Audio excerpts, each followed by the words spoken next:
Welcome back to Good Morning Maine. We're here with Zoe Weil. She is the co-founder and president for the Institute of Humane Education. And she's here today to talk about her latest book. It is her 8th book, and she'll be doing a talk about it at the Ellsworth Public Library coming up this week. Zoe, thank you so much for joining us this morning. Oh, thank you for having me. Of course. So tell us, I think the best way to start this conversation is, can you tell us what humane education is? Sure. So I co-founded the Institute for Humane Education in order to educate young people about the issues of our time so that they understand those issues and can take action to be what we call solutionaries. So solutionaries are able to identify unsustainable, unjust, inhumane systems and work together collaboratively to solve them. And you have a facility down there in Surrey, I believe, That's right, yes. Yeah. Wow, very cool. So this book that you've written, it does have an intro by Jane Goodall, I right? know, yes. Yes.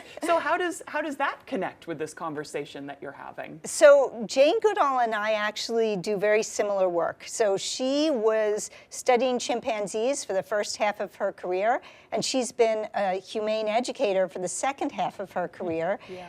Traveling the world and teaching about how do we protect this beautiful earth of ours. And so she was very kind to write a foreword to my book. Wow. Quite an honor. You've written a number of books. What is the latest book about?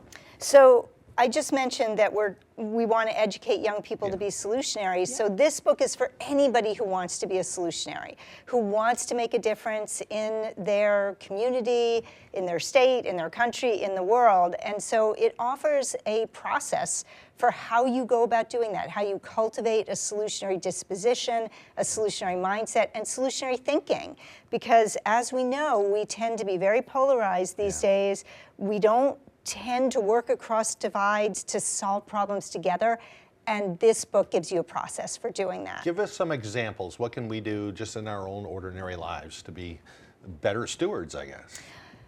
So I could give you an example for that, but I'd rather give you an example of what it means to be a solutionary. So it's a 4-phase process of identifying a problem that you want to solve, investigating it thoroughly so you really truly understand it. And that means you're going to talk to a variety of stakeholders. So you're not going to talk to just people who think the way you do. You're going to talk to a variety of people.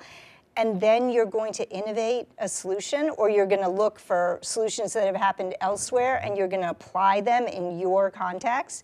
And then you're going to implement that solution. So it's just a process that anybody can learn to do. And when we learn to do it, we really can make a difference. We can build bridges across divides, and I think we can build a more sustainable and peaceful and humane future for everyone. Absolutely. You know, I have so many more questions for you too. I kind of want to know too, how much is your work built up to this book as well? But we are running out of time, so maybe that's a conversation for another day. Can you tell us when and where are you going to be doing this talk? Who is it open to, and how can people learn more about you?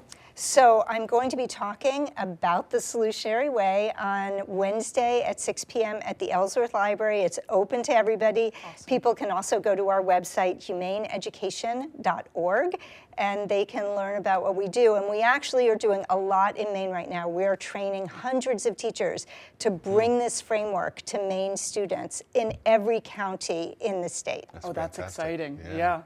Well, thank you so much. And can people purchase that book now? Is it out now? Absolutely. They can get it anywhere they get books. Awesome. Zoe, thanks so much for joining us. Thank you so much. Of course. We'll send it over to Conrad Sapinski for our full weather forecast.